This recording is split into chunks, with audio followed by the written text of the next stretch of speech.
घडामोडींच्या सुरुवातीला बातमी राहुल गांधींच्या मतचोरीच्या बॉम्ब संदर्भातली आहे।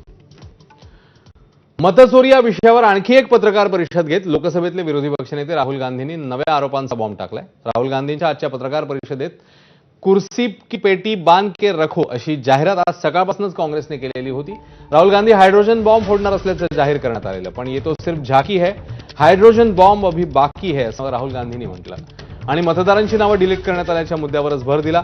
महाराष्ट्रातील राजुरा आणि कर्नाटकातील आळंदचं उदाहरण त्यांनी दिलेलं आहे। विशेष म्हणजे मुख्य निवडणूक आयुक्त ज्ञानेश कुमार यांनाच त्यांनी आरोपीच्या पिंजऱ्यामध्ये उभं केलंय, तर निवडणूक आयोगाने राहुल गांधींचे सगळे आरोप फेटाळून लावले आणि आरोप सिद्ध करण्याचं आव्हान दिलं।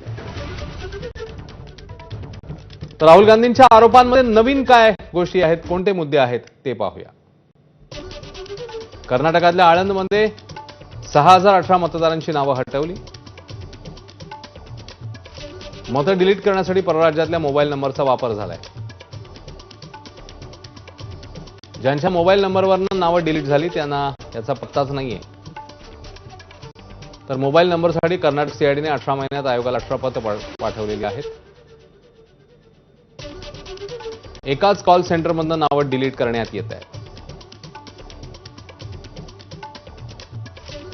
मुख्य निवडणूक आयुक्त ज्ञानेश कुमार माहिती लपवून गुन्हेगारांना पाठीशी घालतायत। निवडणूक आयोगातूनच आम्हाला आता आतली माहिती मिळते।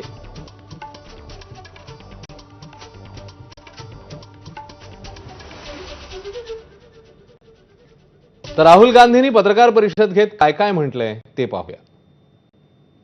या महाराष्ट्र में उसी मोडस ऑपरेंडी से, उसी सिस्टम से यहां पे वोट ऐड हुए। आलम में डिलीट, रजौरा में एडिशन, 6850। आपको याद होगा पिछले प्रेजेंटेशन में मैंने आपको नाम दिखाए थे, ये देखिए वही नाम यहाँ है। वही सिस्टम महाराष्ट्र में चल रहा है जो कर्नाटक में चल रहा था। नाम वैसे ही है, जेडब्ल्यू जेडब्ल्यू जेडब्ल्यू, पता वैसा है, जेडब्ल्यू जेडब्ल्यू, नाम यू ऐसे किसी टाइप करके लगा दिया। निवडणूक आयोगाने राहुल गांधींना काय उत्तर दिलंय ते पाहूया। राहुल गांधींचे आरोप निराधार आणि अयोग्य आहेत असं निवडणूक आयोगाने म्हटलं। मतदारांना पूर्वकल्पना दिल्याशिवाय नावं हटवली जाऊ शकत नाहीत। नाव हटवण्यापूर्वी संबंधित मतदाराला बाजू मांडण्याची संधी असते। कोणत्याही सामान्य मतदाराला ऑनलाईन नावं डिलीट करता येत नाहीत। 2023 मध्ये आळंद मतदारसंघामध्ये नावं डिलीट करण्याचा प्रयत्न झाला, त्याची तक्रार आयोगानेच पोलिसात केली होती। आळंद मतदारसंघात 2018 मध्ये भाजप उमेदवार विजयी झाला होता, तर 2023 मध्ये काँग्रेस उमेदवार।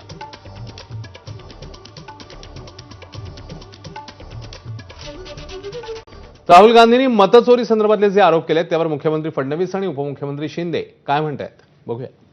राहुल गांधी हे सिरियल लायर आहेत, हे सिरियल लायर आहेत। रोज खोटं बोलायचं आणि गोबेल्सचं तत्व हे त्या ठिकाणी मांडायचं हा प्रयत्न त्यांचा असतो। इतके वेळा इलेक्शन कमिशनने त्यांना नोटीस दिली, एकही पुरावा ते आजपर्यंत देऊ शकले नाहीत, एकही नाही। फक्त आरोप निवडणूक आयोगाकडे पुरावे कुठे दिले त्यांनी? निवडणूक आयोग मी मागाशी सांगितलं की ॲफिडेव्हिट सादर करा म्हणून सांगितलं, परंतु त्यांनी ते केले नाहीत, करता आले नाहीत आणि फक्त फेक नॅरेटिव्ह पसरवण्याचं काम, लोकांमध्ये संभ्रम निर्माण करण्याचं काम, लोकांची दिशाभूल करण्याचं काम या ठिकाणी ते करतायत। मंत्री छगन भुजबळ यांनी नागपुरातनं मनोज जरांगेंसह शरद पवारांवरही निशाणा साधलाय। अंतरबाली सराटीत दगडफेक करण्याचा प्लॅन झाला, त्या बैठकीत शरद पवारांचा आमदारही उपस्थित होता असा गौप्यस्फोट भुजबळांनी केलाय।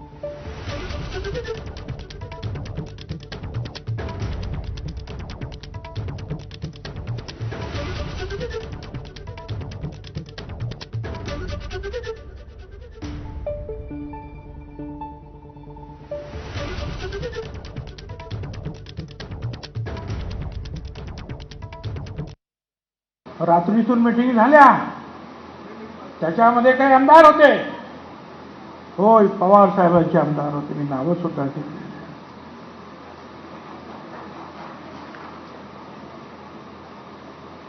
त्यांच्यातलेच एक जे आहेत ते काय महाराज म्हणून काय म्हणतात ना त्यांचा कुठले तरी महाराज महाराष्ट्रात काय अनेक गोष्टी बाहेर पडल्या यांनी सांगितलं आणि त्याप्रमाणे सगळ्या गच्च्यांवर दगड बिगड ठेवले आणि सकाळी जेव्हा पोलीस आले तेव्हा तुफान दगडाचा मारा सुरू झाला. पोलीस पळत होते घरामध्ये आश्रय घ्यायला. घरातून